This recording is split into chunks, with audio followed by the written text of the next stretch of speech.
I stayed 3 years too long, not because I didn't see the signs. I saw all of them. I just had a perfectly rehearsed argument for every single one. 5 of them, actually, repeated like a script in my own head, in the exact order I'm about to tell you. If any of these sound familiar, that's not a coincidence. It's the script. If you are looking at a resignation letter you have not sent, if the spreadsheet says yes and your chest says no, this is for you. For women near 50 who feel the slow slide in a job that once fit.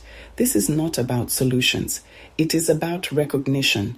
It is about seeing the lines we recite so well. I was 47 when I finally left. I had worked at the same company for 22 years. My office was on the 7th floor, a window that faced east. I kept a small mug with a chip on the rim, a gift from my son when he was 8. I showed up at 8:12 most days, a habit born from 2 decades of routine. I had a title that sounded safe, a string of words that made sense at family gatherings.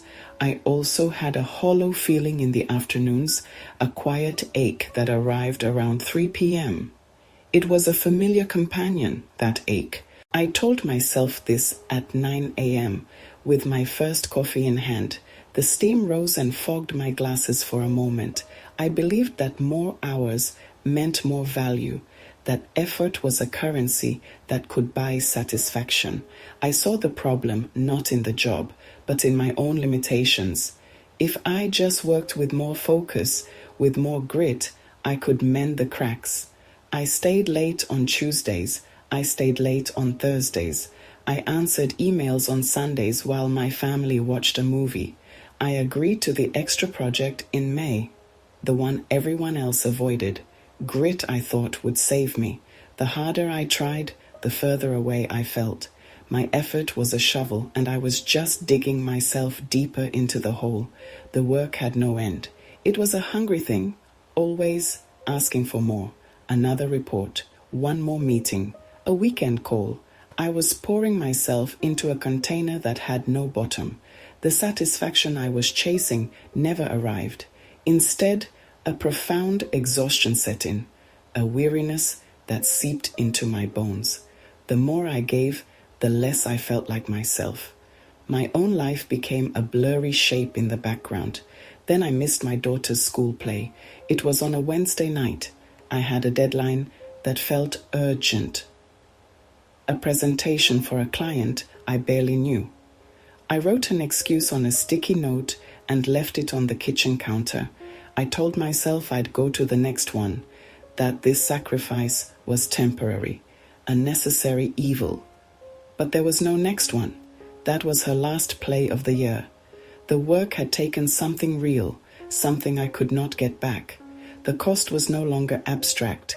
It was a quiet house and a missed memory. That was the day I stopped pretending. The lie fell apart. Trying harder was not the answer. It was the problem. My persistence was not fixing the job. It was breaking me.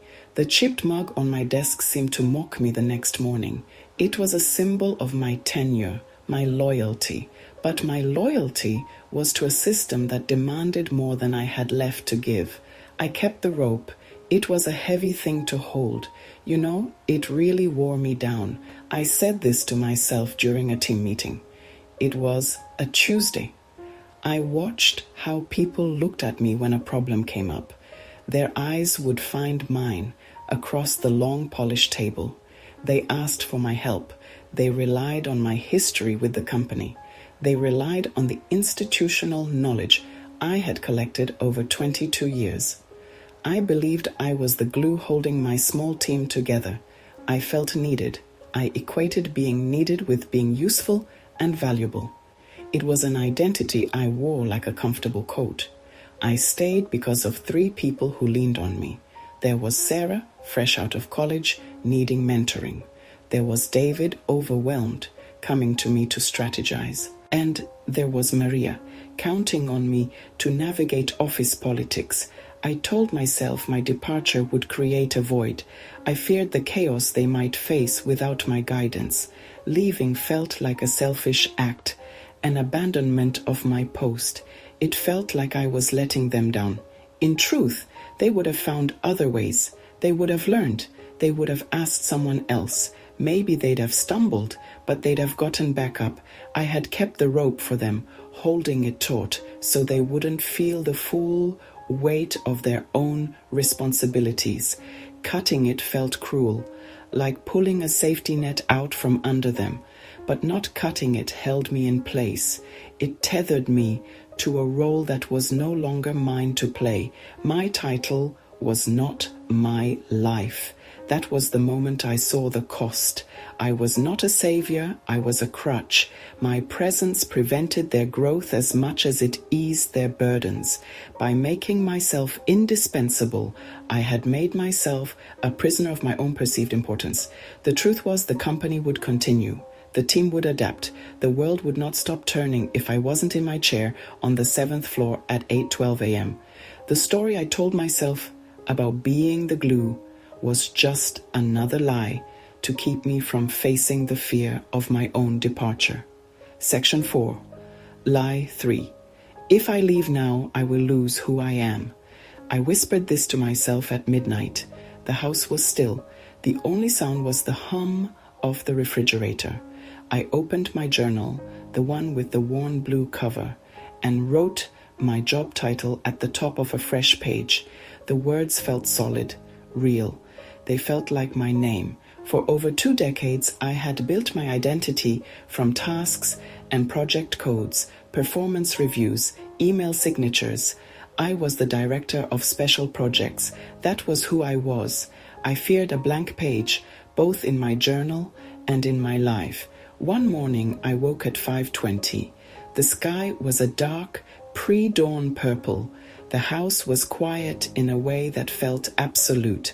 I made tea, not coffee, and sat in the kitchen. The yellow light above the sink felt soft and gentle. I felt small without meetings on my calendar, without a list of problems to solve before noon. I feared that without the job, I would disappear into this quiet, that the person who existed outside the office was a ghost, a faint outline I no longer recognized. Who was I without the title? The truth was simpler and much gentler. I had been living a life around work, not a life that included work. My days were structured by its demands, my moods dictated by its pressures. My identity had not been lost. It had been buried under layers of responsibility and routine. Then the turn happened. It was not a grand cinematic moment. It was slow and quiet. I stopped rehearsing the lines. I stopped arguing with myself. I just listened. I listened to the quiet in the kitchen at 6:10 a.m. before anyone else was awake. I listened to the small ache in my chest that arrived with my 3 p.m. coffee. I gave myself one simple, unadorned truth, spoken into the stillness of the morning.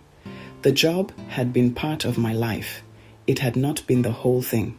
It was a chapter, not the entire book. Saying that out loud felt like stepping off a curb you thought was a cliff.